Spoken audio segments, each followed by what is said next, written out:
Revolutionary Commune by Karl Korsch, Section 1. What should every class-conscious worker know about the revolutionary commune in the present historical epoch, which has on its agenda the revolutionary self-liberation of the working class from the capitalist yoke, and what is known about it today by even the politically enlightened and therefore self-conscious segment of the proletariat? There are a few historical facts, together with a few appropriate remarks by Marx, Engels, and Lenin, which now, after half a century of social democratic propaganda prior to the Great War and after the powerful new experiences of the last 15 years, have already become part and parcel of proletarian consciousness. However, this piece of world history is today mostly dealt with as little as in the schools of the, quote, democratic Weimar Republic as it was earlier in the schools of the Kaiser's imperial monarchy. I am referring to the history and significance of the glorious Paris Commune, which hoisted the red flag of proletarian revolution on March 18, 1871, and kept it flying for 72 days in fierce battles against an onslaught of a well-armed hostile world. This is the revolutionary commune of the Paris workers in 1871, of which Karl Marx said in his address to the General Council of the International Workers' Association on May 30th, 1871, on the Civil War in France, that its, quote, true secret, end quote, lay in the fact that it was essentially a government of the working classes, quote, the result of the struggle by the producing class against the propertied class, the finally discovered political form under which the economic liberation of labor could develop, end quote. And it was in this sense that 20 years later, when on the occasion of the founding of the Second International and the creation of proletarian May Day celebrations as the first form of direct international mass action, the propertied classes once again were overcome with holy terror whenever the alarming words dictatorship of the proletariat were sounded. Friedrich Engels flung the proud sentences into the faces of the startled Philistines. Quote, well then, gentlemen, would you like to know what the dictatorship looks like? Look at the Paris Commune. That was the dictatorship of the proletariat, end quote. And then again, more than 2 decades later, the greatest revolutionary politician of our time, Lenin, analyzed in exact detail the experiences of the Paris Commune and the struggle against the opportunist decline and confusion in regard to the theories of Marx and Engels in the main part of his most important political work, State and Revolution.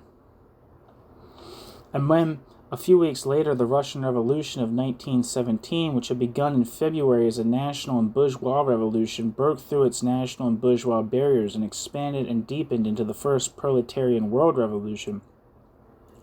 the masses of West European workers and the progressive sections of the working class of the whole world, together with Lenin and Trotsky, welcomed this new form of government of the revolutionary, quote, council system, as the direct continuation of the, quote, revolutionary commune created half a century earlier by the Paris workers. So far, so good. As unclear as the ideas may have been that bound together the revolutionary workers under the formula all power to the councils, following that revolutionary period of storm and stress which spread far and wide over Europe after the economic and political upheavals of the 4-year war. However deep already then the rift may have been between these ideas and the reality which in the new Russia had come to the fore under the name of, quote, Socialist Councils Republic, end quote. Nonetheless, in that period, the call for councils was a positive form of development of a revolutionary proletarian class will surging towards realization. Only morose Philistines could bewail the vagueness of the council's concept at that time, like every incompletely realized idea, and only lifeless pedants could attempt to alleviate this defect by artificially contriving, quote, systems like the infamous, quote, little boxes system, end quote, of Dalmig and Richard Müller. Whether in those days the proletariat established its revolutionary class dictatorship, as happened in Hungary and Bavaria, temporarily in 1919, it named and formed its, quote, government of the working class, end quote, which was a result of the struggle by the producing class against the propertied class, and whose determined purpose was to accomplish the, quote, economic liberation of labor, end quote, as a revolutionary council government, and if in those days the proletariat had been victorious in any one of the bigger industrial countries, perhaps in Germany during the big commercial strikes of spring 1919, or in the counteraction of the Kapp Putsch in 1920, or in the course of the so-called Kanov strike during the Ruhr occupation and the inflation of the year 1923, or in Italy at the time of the occupation of factories in October 1920, then it would have established its power in the form of a council republic, and it would have united together with the already existing, quote, Federation of Russian Socialist Soviet Republics, end quote, within a world federation of revolutionary council republics. Under today's conditions, however, the council concept has quite another significance, as does the existence of a so-called socialist and, quote, revolutionary council government.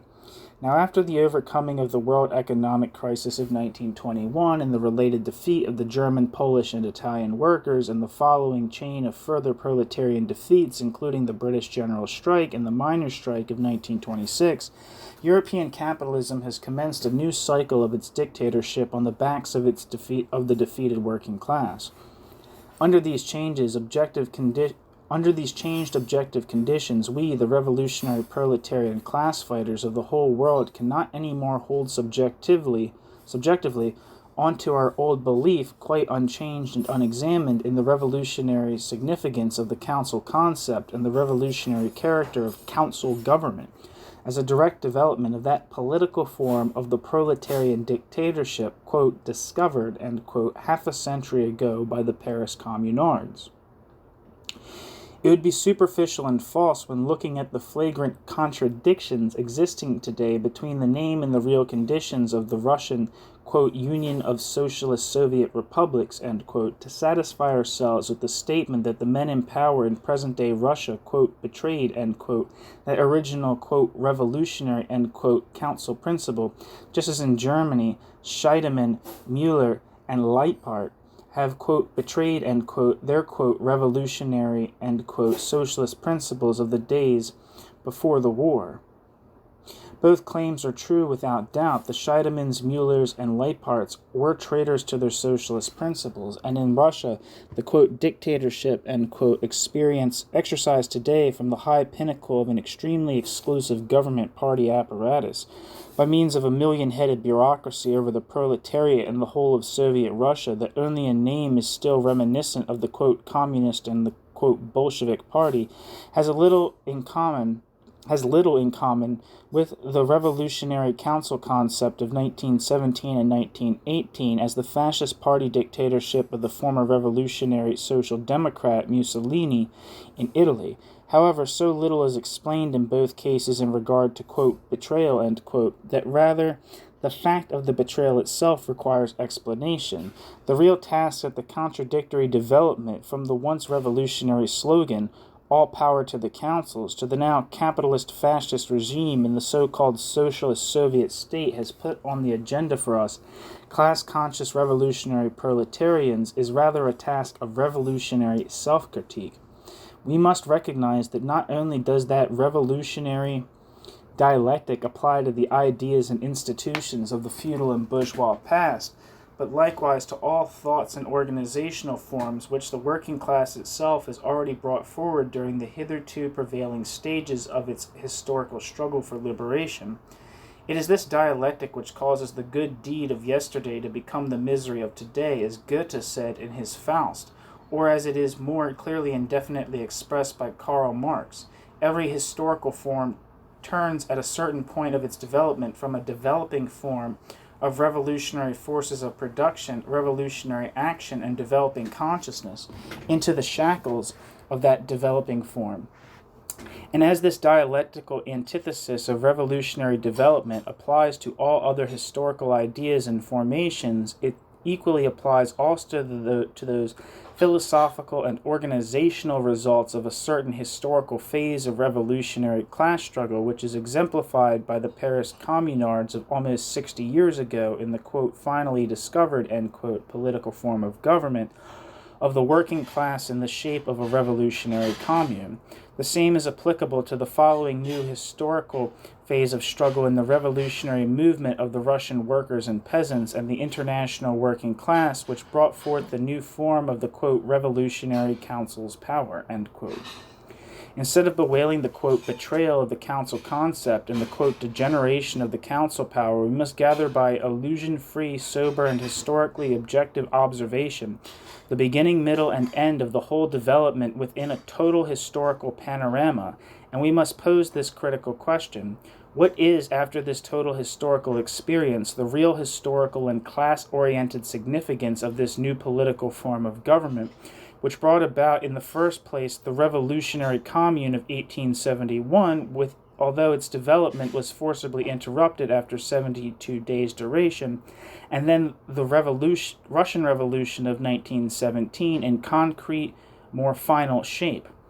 It is all the more necessary to once again basically orient ourselves concerning the historical and class-oriented character of the revolutionary commune and its further development, the revolutionary council system, for even the barest of historical critique shows how completely unfounded the widely spread conception is today among revolutionaries who theoretically reject and want to, quote, destroy in practice the parliament conceived as a bourgeois institution with regard to its origin and purpose, and yet at the same time see the so-called council system and also its predecessor, the, quote, revolutionary commune, end quote, as the essential form of proletarian government which stands with its whole essence in irreconcilable opposition to the essence of the bourgeois state. In reality, it is the commune in its almost 1,000 years of historical development which represents an older bourgeois form of government than parliament. The commune forms from the beginnings of the 11th century up to the highest culmination which the revolutionary movement of the bourgeoisie found in the French Revolution of 1789 to 93. The almost pure class-oriented manifestation of that struggle, which in this whole historical epoch of the then revolutionary bourgeois class has waged in various forms for the revolutionary change of the whole hitherto existing feudal order of society and the founding of the new bourgeois social order. When Marx, as we saw in the previously quoted sentence of his Civil War in France, celebrated the revolutionary commune of the Paris workers of 1871 as the, quote, finally discovered political form under which the economic liberation of labor could be consummated, end quote, he was aware at the same time that the commune could only take on this new character, its traditional form having been passed on over hundreds of years of bourgeois struggle for freedom, if it radically changed its entire previous nature. He expressly concerns himself with the misinterpretations of those who at that time wanted to regard this new commune, which shatters the modern state power, as a, quote, revival of the medieval communes which preceded that state power and thence formed their foundation, end quote.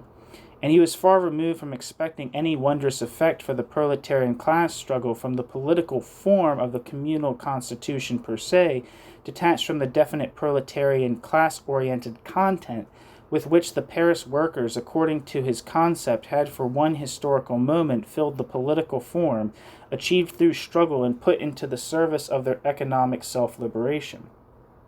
To him, the decisive reason enabling the Paris workers to make the traditional form of the commune the instrument of a purpose which was so completely opposed to their original historically determined goal lies, rather, on the contrary, in its being relatively undeveloped and indeterminate. In the fully formed bourgeois state, as it developed in its classical shape, especially in France, i.e. in the centralized, modern, representative state, the supreme power of the state is, according to the well-known words of the Communist Manifesto, nothing more than a, quote, executive committee which administers the common affairs of the bourgeois class as a whole, end quote. Thus, its bourgeois class character is readily apparent. However, in those underdeveloped early historical forms of bourgeois state constitutions that also include the medieval free commune, this bourgeois class character, which essentially adheres to every state, comes to light in a quite different form, as opposed to the latter as opposed to the later, ever more clearly appearing and ever more purely developed character of the bourgeois state power as a, quote, supreme public power for the suppression of the working class, a machine of class rule, end quote, Marx. We see that in this earlier phase of development, the originally determined goal of the bourgeois class organization still prevails as an organ of the revolutionary struggle of liberation of the suppressed bourgeois class against the medieval feudal rule. However little this struggle of the medieval bourgeoisie has in common with the proletarian struggle for emancipation of the present historical epoch, it yet remains as a historical class struggle, and those instruments created then by the bourgeoisie for the requirements of their revolutionary struggle can, to a certain extent, but only to a certain extent, certain formal and those instruments created by the bourgeoisie for the requirements of their revolutionary struggle contain, to a certain extent, but only to a certain extent, certain formal connecting links with the formation of today's revolutionary struggle of emancipation, which is being continued by the proletarian class on another basis, under other conditions, and for other purposes. Karl Marx had already at an earlier date pointed out the special significance which these earlier experiences and achievements of the bourgeois class struggle, which found their most important expression in the various phases of development of the revolutionary bourgeois commune of the Middle Ages, had in regard to the forming of modern proletarian class consciousness and class struggle. In fact, he pointed this out very much earlier than the great historical event of the Paris Commune insurrection of 1871 permitted him to praise this new revolutionary commune of the Parisian workers as the finally discovered political form of economic liberation of labor. Marx had demonstrated the historical analogy existing between the political development of the bourgeoisie as the suppressed class struggling for liberation within the medieval feudal state, and the development of the proletariat in modern capitalist society. It is from this perspective that he was able to win his main theoretical support for his special dialectical revolutionary theory on the significance of trade unions and the trade union struggle, a theory which until this day is still not completely and correctly understood by many Marxists from both the left and the right wing, and he arrived at it both by comparing the modern conditions of workers with the communes of the medieval bourgeoisie, stressing the historical fact that the bourgeois class likewise began their struggle against the feudal social order by forming coalitions. Already in the polemical treatise Against Proudhon, we find in regard to this point the following illustration, classical to this day. Quote, in the bourgeoisie we have two phases to distinguish, that in which the bourgeoisie constituted itself as a class under the regime of feudalism and absolute monarchy, and that in which already constituted as a class, the bourgeoisie overthrew feudalism and monarchy to make society into a bourgeois society. The first of these phases was the longer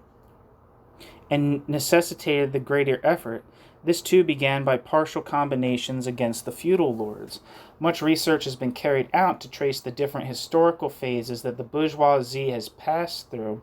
from the commune up to its constitution as a class. But when it is a question of making a precise study of strikes, combinations, and other forms in which the proletarians carry out before our eyes their organization as a class, some are seized with real fear and others display a transcendental disdain. End quote. Marx, The Poverty of Philosophy.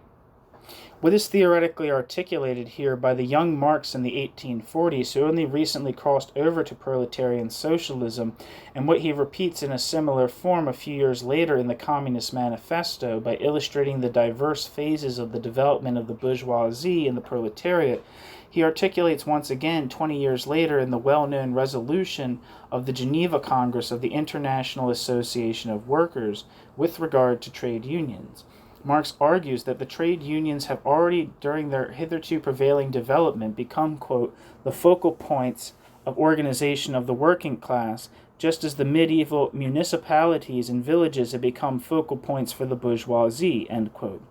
This is so, although the trade unions are not aware of their focal significance beyond the immediate daily tasks of defending the wages and working hours of the workers against the continuous excessive demands of capital. Hence, in the future, the trade unions must act consciously as such focal points of the organization of the whole working class. Section 2.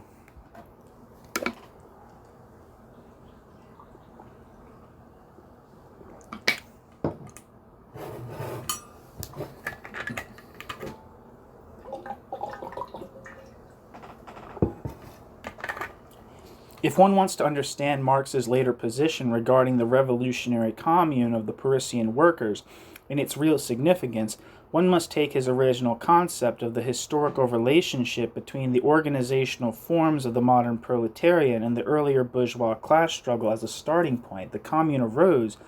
from the struggle of the producing class against the exploiting class and broke up in a revolutionary act the prevailing bourgeois state machinery. When Marx celebrates this new commune as the finally discovered form for the liberation of labor, it was not at all his desire, as some of his followers later claimed and still do so to this day, to designate a brand a definite form of political organization, whether it is called a revolutionary commune or a revolutionary council system, as a singularly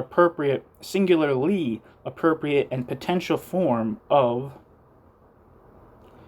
the revolutionary proletarian class dictatorship. In the immediate preceding sentence, Marx expressly points to the, quote, multifariousness of interpretations which support the commune and the multiplicity of interests expressed in the commune, end quote. And Marx explained the already established character of this new form of government as a, quote, political form thoroughly capable of development, end quote. It is just this unlimited capability of development of new forms of political power created by the Paris communards in the fire of battle, which distinguished it from the, quote, classic development of bourgeois government, end quote, the centralized state power of the modern parliamentary republic. Marx's essential presupposition is that in the energetic pursuit of the real interests of the working class, this form can in the end even be used as that lever which will overthrow the economic bases forming the existence of classes, class rule, and the state. The revolutionary communal constitution thus becomes, under certain historical conditions, the political form of a process of development, or to put it more clearly, of a revolutionary action, where the basic essential goal is no longer to preserve any one form of state rule, or even to create a newer, quote, higher state type, end quote, but rather to create at last the material conditions for the, quote, withering away of every state altogether, end quote. Quote, without this last condition, the communal constitution was an impossibility and an illusion, end quote. Marx says in this context with all desired distinctness.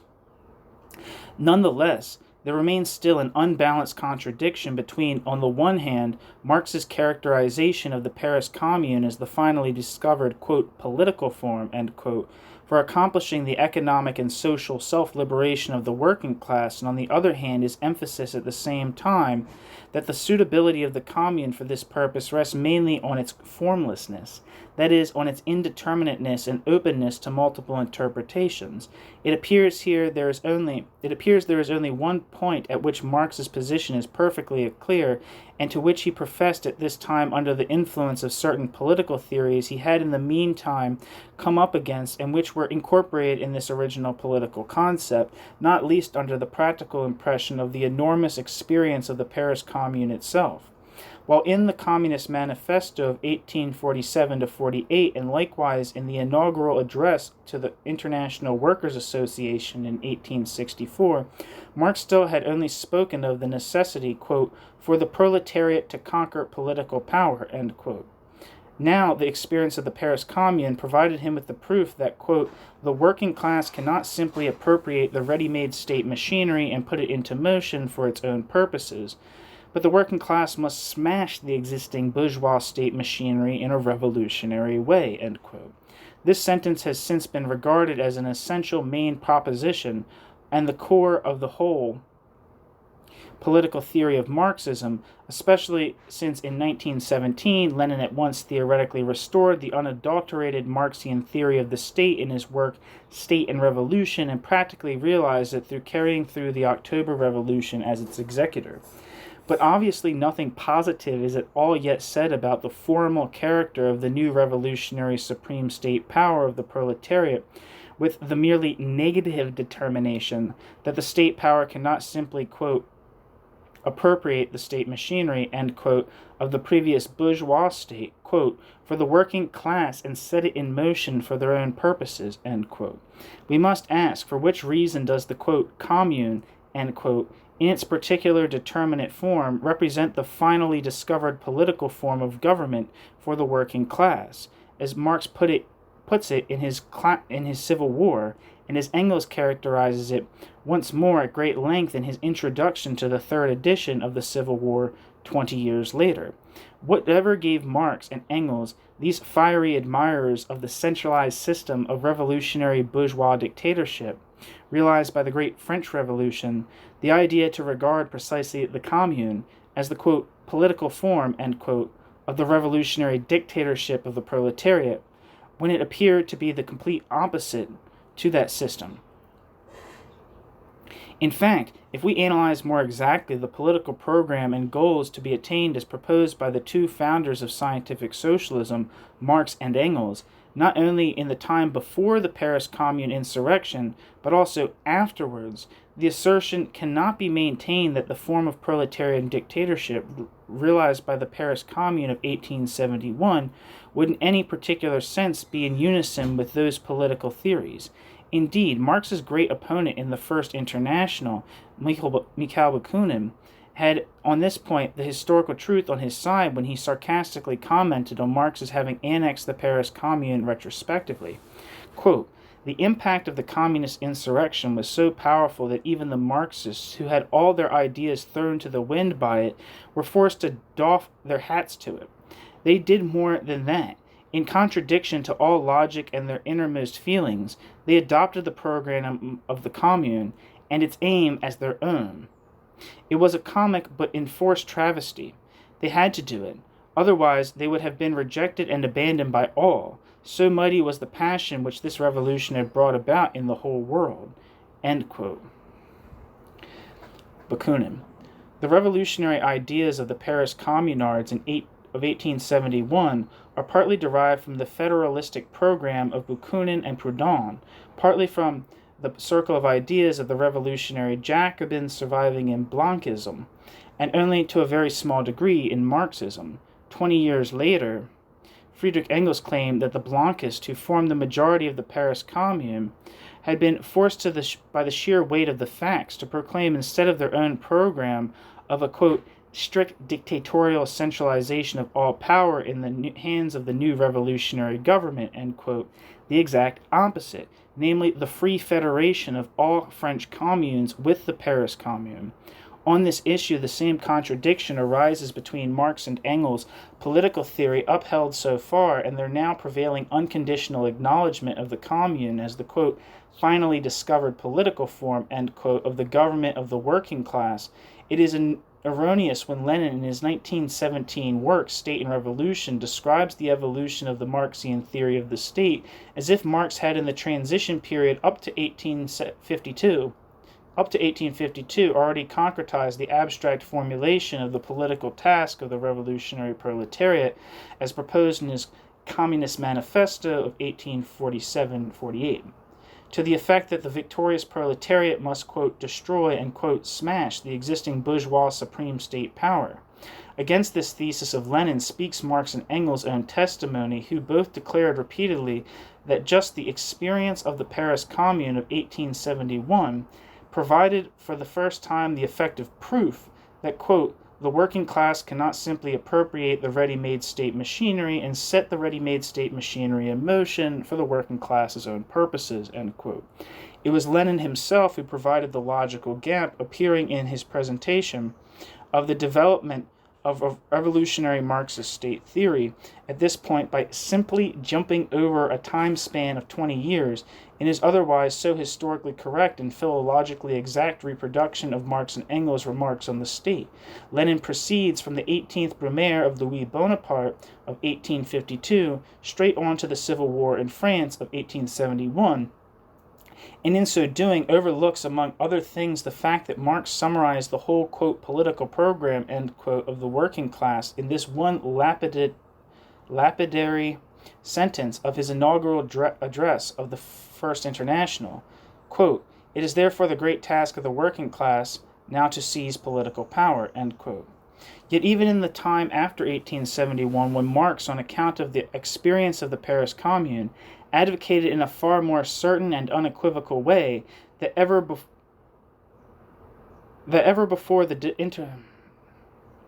Yet even in the time after 1871, when Marx, on account of the experience of the Paris Commune, advocated in a far more certain and unequivocal way that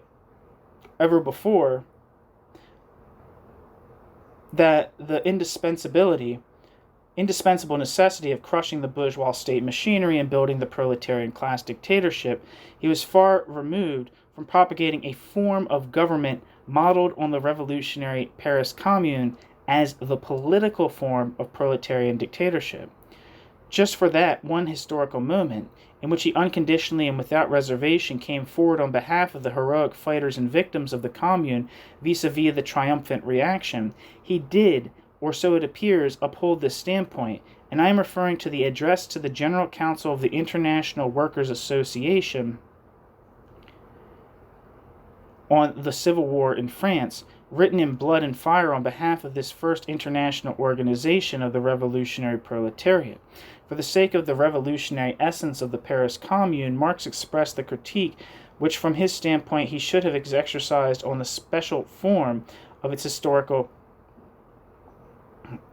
manifestation. If beyond that he even went a step further and celebrated the political form of the revolutionary communal constitution directly as the, quote, finally discovered form, end quote, of the proletarian dictatorship, then the explanation does not lie any more merely with his natural solidarity with the revolutionary workers of Paris, but also in special subsidiary purpose. Having written the address to the General Council of the International Workingmen's Association directly after the glorious battle and defeat of the Paris Communards, Marx not only wanted to annex the Marxism of the Commune, but also at the same time the Commune to Marxism. It is in this sense that one must understand this remarkable document, if one wishes to correctly grasp its meaning and range of significance, not only as a classical historical document looked at as a hero's epic or as a death lament. Rather, beyond all that, it should be seen as a fractional polemical treatise of Marx against his most intimate opponents in the bitter struggles which had already broken out and would soon thereafter lead to the collapse of the First International. This fractional subsidiary purpose hindered Marx from appraising in a historically correct and complete way that interconnecting revolutionary movement of the French proletariat, which began with the insurrections of the Commune in Lyon and Marseille,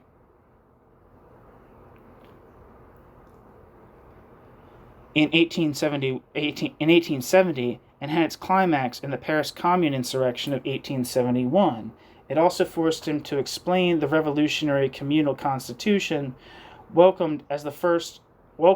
quote, finally discovered political form, end quote, of proletarian class dictatorship, as a centralist government as well, although this was in contrast to its actual essential being. Already Karl Marx and Friedrich Engels themselves, and more so Lenin, deny the charge that the Paris Commune had an essentially federalist character. If Marx cannot help but explain in his short account of the sketch of the all-French communal constitution produced by the Paris Commune the unambiguous federalist aspects of this constitution, then in so doing he still emphasizes purposively the fact, naturally not denied by such federalists as Proudhon and Bakunin, that, quote, the unity of the nation was not to be broken, but on the contrary was to be organized, end quote, through this communal constitution. Marx underlines, quote, the few but important functions, end quote, which are still remaining to be dealt with by a, quote, central government, end quote,